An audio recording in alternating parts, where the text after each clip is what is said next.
بسم الله الرحمن الرحيم وبه نستعين. الحمد لله حمدا كثيرا طيبا مباركا فيه. الحمد لله الذي هدانا لهذا وما كنا لنهتدي لولا أن هدانا الله. قال جل وعلا في الكلام العزيز بعد أعوذ بالله من الشيطان الرجيم. بسم الله الرحمن الرحيم. ادعوهم لآبائهم هو أقسط عند الله فإن لم تعلموا آباءهم فإخوانكم في الدين ومواليكم وليس عليكم جناح فيما أخطأتم به ولكن ما تعمدت قلوبكم وكان الله غفورا رحيما. صدق اللہ العظیم. محترم بزرگوں اور دوستو، گزشتہ تفسیر جو ہوئی تھی اس کے اندر لے پالک لڑکے کے بارے میں تفسیر چل رہی تھی. اس سے پہلے ایک آیت ہے اوپر وَتَوَكَّلْ عَلَى اللَّهِ وَكَفَى بِاللَّهِ وَكِيلًا. اس کے بارے میں ایک محدث نے تفسیر عثمانی میں یہ بات لکھی ہے، تم اسی پر بھروسہ کرو. یعنی اللہ کے نبی علیہ السلام سے کہہ رہے ہیں وَتَوَكَّلْ عَلَى اللَّهِ، آپ اللہ پر ہی بھروسہ کرو. کیوں؟ تمہارے سب کام اپنی قدرت سے بنا دے گا، کاموں کا مالک وہی ہے. تو اللہ کے نبی سے کہہ رہے ہیں کہ آپ وَتَوَكَّلْ عَلَى اللَّهِ، آپ اللہ پر بھروسہ کرو، وہ اپنی قدرت سے تمہارے تمام کام بنا دے گا. اور آگے ہے تنہا اسی کی ذات بھروسے کے قابل کی. یہ بات آپ اچھی طریقے سے یاد کر رکھ لیں. اللہ کی ذات کے علاوہ کوئی بھروسے کے قابل کا نہیں. ہر آدمی اپنے مفاد پر کام کرتا ہے، حالات پہ کام کرتا ہے. اگر میں بھروسہ تمہارے اوپر میں پورا بھروسہ رکھ لے کو تھا، آپ ایسا کر ڈالے. ایسا کتنے لوگوں سے ہم نے سنا. کیا بولو؟ پورا بھروسہ کر کے ہے، میں تمہارے اوپر پورا بھروسہ کر کے تھا، آپ نے یہ کام کر دیا. تو اس کی تفسیر میں شاہ صاحب لکھتے ہیں کہ تنہا اللہ کی ہی ایک ذات ایسی ہے جس پر مکمل بھروسہ کر کے آدمی جی سکتا ہے. اس کے علاوہ کوئی سی ذات بھی ایسی نہیں ہے جس پر بھروسہ کر سکے. آدمی پر بھروسہ کر کے جیے یہ نہیں ہو سکتا ہے. بیوی شوہر پر بھروسہ کرے یہ کیسے ہو سکتا ہے. بیٹا باپ پر بھروسہ کر لے کہ وہی مجھے کھلائے گا، نہیں. بلکہ بھروسے کے قابل کی ذات صرف اللہ کی ہے. اللہ کے علاوہ کوئی ذات بھروسے کے قابل نہیں ہے. دھوکہ ہو سکتا ہے، نقصان ہو سکتا ہے. آپ کسی کے اوپر بھروسہ رکھیں، اس پر کچھ حالات آ سکتے ہیں، لیکن اللہ کی ذات ایسی ہے جس پر کچھ حالات نہیں آ سکتے. جو سارے دل سے اس کا ہو گیا تو دوسری طرف دل لگا نہیں سکتا. اس کے بعد آگے لکھتے ہیں کہ دوسرا دل ہو تو دوسری طرف جائے. اگر ایک آدمی کے سینے میں دو دل ہے تو ایک اللہ کی ذات پر بھروسہ کرے، ایک غیر اللہ کی ذات پر بھروسہ کرے. دو دل نہیں ہے تو اللہ ہی کی ذات پر مجھے اور آپ کو بھروسہ کرنا. ہم لوگ بولتے رہتے ہیں میں تم پر بھروسہ کر کے بیٹھا ہوں، ایسا آپ کیوں کر دیے. ایسا نہیں ہونا چاہیے. اللہ کی ذات پر بھروسہ ہو. اگر کسی شخص کے بارے میں آپ کو کچھ بھروسہ ہو رہا ہے تو یہ سمجھو کہ میں اللہ کی ذات پہ بھروسہ کرتا ہوں کہ آپ سے یہ کام بن جائے گا. لیکن بھروسہ ہو اللہ کی ذات پر، میرا اللہ یہ کام کروائیں گے. کیوں؟ یہ حضرت علامہ شبیر احمد عثمانی رحمۃ اللہ علیہ اپنے تفسیر میں لکھتے ہیں کہ کافر چاہتے تھے کہ نبی صلی اللہ علیہ وسلم کو اپنی طرف نرم کرنا. یعنی جو اس کے شان نزول میں آپ کو بتایا گیا کہ کافر آئے اور آپ کو پیسوں سے اس سے لالچ دلائے. تو اللہ کے نبی علیہ السلام کو نرم کر کے اپنی طرف جھکانا چاہ رہے تھے کافر اور منافق بھی آئے.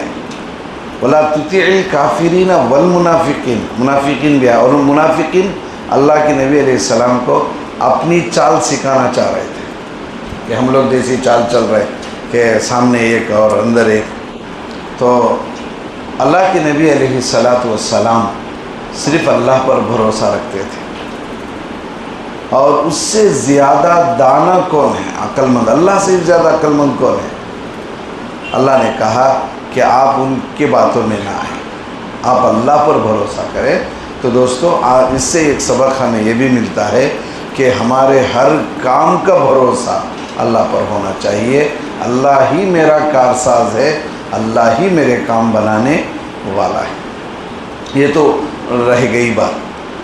گزشتہ آپ کے سامنے جو تفسیر آئی وہ پہلے زمانے میں ایک رسم یہ چلتی تھی کہ کسی بچے کو لے کے پال لیتے تھے اور اس کو اپنا بیٹا بنا لیتے تھے. تو شریعت, اللہ کے نبی علیہ السلام نے بھی حضرت زید بن حارثہ رضی اللہ عنہ کو اللہ کے نبی علیہ السلام نے بھی اپنا بیٹا بنا لیا. یہاں تک کہ بیٹا بنا لیا کہ لوگ زید بن محمد کہتے تھے, زید بن محمد کہتے تھے. تو بعد میں یہ حکم آیا کہ آپ منہ بولا بیٹا حقیقی بیٹا نہیں ہو سکتا ہے, منہ بولی بیٹی حقیقی بیٹی نہیں ہو سکتی ہے, اور جو عورت پال رہی ہے وہ اس کی حقیقی ماں نہیں ہو سکتی ہے. یہ اللہ کا حکم آ گیا. تو پھر زید رضی اللہ عنہ کو ان کے باپ کے نام کی طرف منسوب کرنے لگے. گزشتہ تفسیر کچھ آئی تھی. اب تفسیر عثمانی میں بہت اہم بات لکھی ہے کہ جس طرح ایک آدمی کے سینے میں 2 دل نہیں ہو سکتے تو ایک آدمی کے 2 ماں کیسے ہو سکتے ہیں, اور ایک سینے میں جب 2 دل نہیں ہو سکتے تو ایک بچے کے 2 بابا کیسے ہو سکتے ہیں, 2 بابا کیسے ہو سکتے ہیں. تو حضرت اس میں فرماتے ہیں کہ ایک شخص کی حقیقت میں 2 مائیں کیسی ہو سکتی ہیں, یا ایک بیٹے کے 2 باپ نہیں ہوتے. زمانہ جاہلیت میں تفسیر میں آیا کہ کوئی کسی کو ماں کہتا تو وہ زندگی بھر کے واسطے وہ بیوی ماں بن جاتی تھی. تو حضرت فرماتے ہیں قرآن کریم نے اس لفظ کو, یعنی لفظی رشتے کو, منہ بولا کا تو کیا حقیقت میں انہیں منہ سے خالی امی کہتا ہے, بیٹا ہے. منہ بولے لفظ سے اور مصنوعی تعلق کو حقیقی اور قدرتی تعلق سے جدا کرنے کے لیے قرآن نے بہت زور لگایا. یعنی بہت شدت کے ساتھ یہ بات آئی کہ لفظ سے, یعنی منہ سے بولے سو اور حقیقت میں ماں باپ یہ 2 ایک نہیں ہو سکتے. اس کے بعد قرآن کریم نے یہ بتلایا کہ بیوی کو ماں کہہ دینے سے واقعی اگر وہ ماں بن جاتی تو کیا جس کے پیٹ سے یہ پیدا ہوا ہے, ایک وہ جس نے اس کو اول جنا, ایک آدمی تو اس کو ماں جسے جنی ہے اسے ماں بولتا ہے, تو دوسری وہ جس کو ماں کہہ رہا پکار رہا ہے, یہ کیسے ہو سکتا ہے؟ ایک ماں, اسے 2 مائیں ہو گئی, ایک تو جنی سو ماں. ان بیوی کو بول دیا کہ تیری پیٹ میری اماں کی طرح معظم ہے, عزت والی ہے, تو اب وہ بھی ماں بن گئی ان کے حساب سے. تب ایک آدمی کی 2 مائیں کیسے ہو سکتی ہیں؟ ایک تو جنی سو ماں, یہ منی ماں ہے. لیکن ان بول رہا ہے, ان منہ سے بولا تو میری ماں کی طرح ہے, کہتی ہے وہ ماں بن گئی, تو اس کی 2 مائیں ایک آدمی کو کیسے ہو سکتے ہیں؟ پھر حضرت فرماتے ہیں ایک باپ وہ ہے جس کے نطفے سے ان پیدا ہوا, جس کے نطفے سے ان پیدا ہوا. پال لیتے سنا کو بابا کو بلاتا ہے, بابا بول کر بلاتا ہے, تو یہ کیسے ہو سکتا ہے؟ بابا کیسے ہوا؟ جس کے نطفے سے یہ بنا, جس نے اس کو پیدا کیا, جس کے توسط سے ان دنیا میں آیا, وہ حقیقی باپ ہے. جسے ان بلاتا ہے ان باپ کیسے ہو سکتا ہے؟ ایک آدمی کے 2 باپ ہونا یہ بہت عیب ہوتا ہے, یہ عیب کی بات ہے. تو قرآن اس کو منع کر رہا ہے. تو واقعی یہ جاننا چاہیے کہ یہ دونوں باپوں سے پیدا ہوا؟ تو ایسا نہیں ہو سکتا ہے کہ ایک آدمی کے دو باپ ہوں، ایسا نہیں ہو سکتا ہے۔ وہ حقیقت میں وہی باپ ہے جس کے توسط سے یہ دنیا میں آیا۔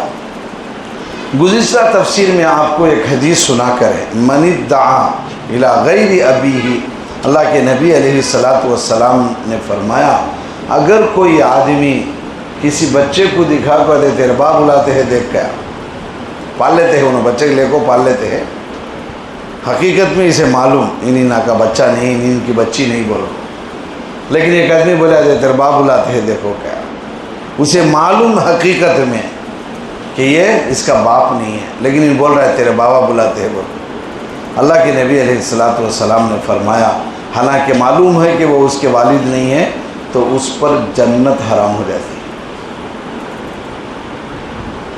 جنت حرام ہو جاتی۔ کتنا بڑا ہے، کیوں نسبت لگا رہا ہے؟ ایک آدمی ہے اس کو کوئی کسی نے جانا، اب یہ اس کو نسبت لگا رہا ہے تیرا باپ ہے۔ تو دوستو یہ بہت سخت بات ہے، لوگ آج کل اس میں بہت تیرے باپ کہہ کر، حالانکہ ہمیں معلوم ہے۔ اچھا اب قرآن کہہ رہا ہے ادعوہم لآبائہم، بلاؤ ان کے باپ کی نسبت، ان کو بلاؤ ان کے باپوں کی نسبت کے ساتھ۔ کسی کو بھی آپ اس کے باپ کے بغیر آپ نہیں بلا سکتے۔ قرآن کہہ رہا ہے ادعوہم، آپ ان کو بلاؤ لآبائہم، ان کے باپوں کی نسبت کے ساتھ، وہ اقسط عند اللہ، وہ اللہ کے نزدیک زیادہ انصاف ہے۔ انصاف کی بات اللہ کے نزدیک یہی زیادہ ہے۔ فَإِن لَمْ تَعْلَمُوا، اگر تم کو معلوم نہیں ہے کون یہ بچہ ہے کس کا کہ معلوم نہیں ہے، فَإِن لَمْ تَعْلَمُوا آبَاءَهُمْ، اگر تم ان کے باپوں سے واقف نہیں ہو، یعنی تم کو نہیں معلوم ہے، فَإِخْوَانُكُمْ فِي الدِّينِ، تو بس وہ تمہارے بھائی ہیں، دینی بھائی ہیں۔ کون سے بھائی ہیں؟ انہوں ہمارے بھائی ہیں۔ کس اعتبار سے بھائی جی تمہیں؟ دین کے اعتبار۔ فَإِخْوَانُكُمْ فِي الدِّينِ، یہ دینی بھائی ہیں، میرے دینی بھائیوں، میرے دینی بہنوں، یہ جو جملہ استعمال کرتے ہیں، انہوں ہماری بہن، کیا بہن؟ کس اعتبار سے بہن ہیں آپ؟ دینی اعتبار سے۔ انما المؤمنون اخوہ، کہ ایک مومن دوسرے مومن کے لیے بھائی ہے، ایمانی رشتے کی وجہ سے، انہوں میرے بھائی ہیں۔ کیوں ہیں؟ تم دونوں کو کیا تعلق؟ سمجھ میں؟ تو کہا کہ فَإِن لَمْ تَعْلَمُوا آبَاءَهُمْ، اگر تم ان کے باپوں کو نہ جانتے ہو، فَإِخْوَانُكُمْ فِي الدِّينِ، یہ تمہارے دینی بھائی ہیں، وَمَوَالِيكُمْ، اور تمہارے دوست ہیں۔ یہ سب قرآن کی باتیں میں جو ترجمہ کر رہا ہوں۔ ہاں وَلَيْسَ عَلَيْكُمْ جُنَاحٌ فِي مَا أَخْطَأْتُمْ بِهِ، اللہ قرآن میں کہہ رہے ہیں وَلَيْسَ عَلَيْكُمْ جُنَاحٌ، اور تم پر کوئی گناہ نہیں ہے، فِي مَا أَخْطَأْتُمْ بِهِ، جو تم اس سے پہلے نہیں معلوم ہو کو بولتے رہے، اب انہوں بھائی ہیں، انہوں بیٹی ہیں، یہ جو بھی باپ کو بلاتے رہے، تو وہ جو تم کو نہیں معلوم ہونے کی وجہ سے کیے، اخطأتم بھی لیس علیکم جناح، اگر تم ایسا نہیں معلوم ہو کر کرے تو کوئی گناہ نہیں ہے۔ لیکن قرآن آگے کہہ رہا ہے وَلَكِن مَا تَعَمَّدَتْ قُلُوبُكُمْ، لیکن اس کے بعد اگر تم دل کے ارادے کے ساتھ بلاؤ گے تو پھر اس پر پکڑ ہوگی۔ معلوم ہو کر بھی بلاتے ہیں، ایک بچہ معلوم اسے انہوں پال لیتے ہیں، اس کا بابا نہیں انہیں، لیکن اس بھی ہے تیرے باپ بلاتے ہیں، تیرے اماں بلاتی ہے، اگر ایسا بولتے ہیں تو پکڑ ہوگی۔ وَكَانَ اللَّهُ غَفُورًا رَحِيمًا، اللہ بہت معاف کرنے والا ہے اور بہت رحم کرنے والا ہے۔ یہاں تک تو یہ تفسیر ہوئی۔ ازراہ شفقت، کوئی آدمی کسی کو بیٹا بولے، گزشتہ بھی یہ بات آئی کہ کسی کو بلا رہا ہے بیٹا، ادھر بھانجے کو بھتیجے کو بلا رہا ہے، تو یہ ازراہ محبت شفقت ہونے کی وجہ سے جائز ہے۔ کسی کو بیٹا بلا رہے، آ بیٹا ادھر لا۔ اللہ کے نبی علیہ الصلاۃ والسلام سے بھی یہ ثابت ہے بیٹا بلانا۔ حضرت انس رضی اللہ تعالیٰ عنہ فرماتے ہیں اللہ کے نبی صلی اللہ علیہ وسلم نے مجھ سے ایک مرتبہ کہا یا بنیہ، اے میرے بیٹے، اذا دخلت علی اہلک فسلم، جب تو اپنے گھر والوں کے پاس جاؤ تو سلام کرو۔ اب یہاں کیا بولے حضرت انس رضی اللہ تعالیٰ عنہ اللہ کے نبی؟ یا بنیہ، اے میرے بیٹے۔ اب یہ بیٹے کے ہوتے حضرت انس رضی اللہ تعالیٰ، حضرت انس رضی اللہ تعالیٰ تو حضور صلی اللہ علیہ وسلم کے خادم ہیں، 10 سال خدمت کیے، تو اللہ کے نبی نے ان کو بلایا بیٹا کہہ کر، لیکن یہ بیٹا حقیقی نہیں ہے، یہ ازراہ شفقت ہے۔ مفسرین فرماتے ہیں کہ دنیا میں مختلف قوموں میں اب بھی منہ بولے بیٹے کا رواج ہے. حضرت نے ایک مفسر نے لکھا ہندو مذہب میں اب بھی اس کو تسلیم کیا جاتا ہے. کیا بولے تو ان کی جو نجات پانے کے لیے ان کی جو نعش ہوتی ہے وہ جلانے کے لیے تفسیر میں لکھا ہے کہ ان کو کون تو مرد بچہ چھوڑنا، بھائی کو بچی نہیں جلا سکتے. ابھی وہ ہندوؤں کا رواج ہے. ہندوؤں میں جب جلانا ہوتا ہے تو کون کے خاندان میں منہ بولا بیٹا کی کون کے گھرانا، عورت آ کے اس کو جلا نہیں سکتی، آگ دکھا نہیں سکتی ہے. تو وہ لوگ منہ بولے بیٹے کو بھی بلا کر لا کر وہ بھی اس کے جہنم رسید اس کو کرتا ہے. اور اسی طرح مغربی ممالک میں شادیاں نہیں ہوتی ہیں یا بڑی عمر میں شادیاں ہوتی ہیں تو جس کی وجہ سے اولاد نہیں ہوتی تو یہ منہ بولے بیٹے کو پال لیتے ہیں.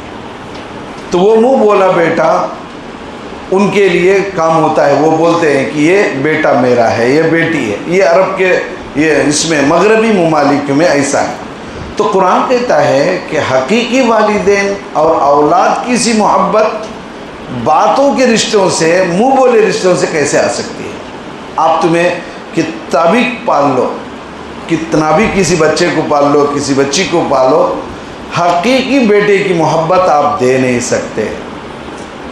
لوگ کہتے ہیں کہ اگر میدر ماں جگر کا خون بھی پلائے، دودھ نہیں، کیا جگر کا خون پلائے تو وہ سگی ماں نہیں ہو سکتی ہے، سگی ماں نہیں ہو سکتی ہے.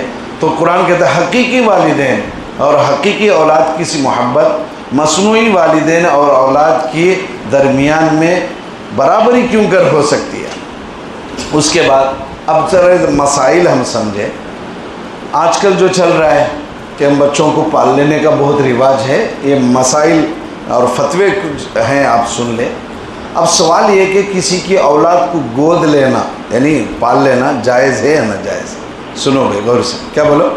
کسی کی اولاد کو پالنا لے کے جائز ہے یا ناجائز؟ تو فتوے کی بات میں آپ کو فتویٰ نقل کر رہا ہوں. دوسرے کے بچوں کو گود لینا جائز ہے. گود لینا کا تو اٹھا لے کے آنا جائز ہے، لیکن اس بچے کا حکم نکاح میں، طلاق میں، وراثت میں حقیقی بچے کی طرح نہیں ہوگا. مثال کے طور پر اب اس کو ایک بچے کو پال لیتے ہیں اور ایک بچہ بھی اسے پیدا ہوا تو وراثت میں کتنے جنے بھائی؟ 2 جنے ہیں نا، پال لینا. تو اب اس کو وراثت نہیں ملے گی. کیوں؟ پال لیے، لیکن یہ حقیقی بچہ نہیں ہو سکتا ہے. یہ حقیقی بچہ یہ نہیں ہو سکتا. اس کو وراثت آپ کیسے دے سکتے؟ وراثت میں تقسیم کیسے ہوگی؟ یہ تو اس سے پیدا ہوا نہیں تو یہ مال کا وارث کیسے ہو سکتا ہے؟ آپ کا مال کا وارث کوئی اور نہیں ہو سکتا. بچے کو پالنا تو جائز ہے لیکن نکاح کے معاملے میں مثال کے طور پر اب نکاح کے معاملے میں اگر ایک بچے کو ہم پال رہے ہیں، وہ بچہ بڑا ہو گیا تو اب اس کو اور ایک بہن ہے اور ایک بچی ہے جو سگی بچی اس کی ہے جو پال لے رہا ہے. اب ان دونوں کو رشتہ کر سکتے. آپ بولیں گے وہ کیا ہو جاتے ہیں؟ ان بھان ہوتی نہ کر تو بھان ہوتی، سگے بھائی نہیں ہیں دونوں، یہ دونوں سگے بھائی نہیں ہیں. نکاح میں اب سگے بھان بھائی کو کرے جا نہیں نہ کر تو ان منہ بولے سو بھائی، مول لے سو بھائی، لیکن یہ سگی بیٹی ہے. اب ان نکاح ان دونوں کا ہو سکتا ہے. اب آپ کیا بولیں گے کہ نکاح کیسے ہو سکتا ہے؟ دونوں بھان بھائی نہ بھان بھائی کیسے ہوتے ہیں؟ یہ کسی اور کا ہے، یہ کسی اور کی ہے. تو نکاح میں وراثت میں دونوں برابر نہیں ہو سکتے. اچھا، ایک آدمی بچے کو دیا، لے لینا چاہ رہا ہے تو لکھا پڑھائی ہو جانے کے بعد بھی اگر کوئی چاہ رہا ہے کہ میں بچے کو اپنے واپس لے لوں تو واپس وہ لے سکتا ہے. لکھے پڑھی کا کوئی اعتبار نہیں. کیوں؟ کہ اس کا حق ہے، جو پالنے نے دیا ہے اس کا حق ہے. آگے ایک مسئلے کی بات دیکھیں. اس آیت کے اترنے کے بعد حضرت سہلہ بنت سہیل رضی اللہ تعالی عنہا یہ اللہ کے نبی علیہ السلام کی خدمت میں آئی اور آ کر عرض کرتی ہیں کہ یا رسول اللہ، ہم نے سالم کو، ایک بچہ ہے وہ صحابی ہیں،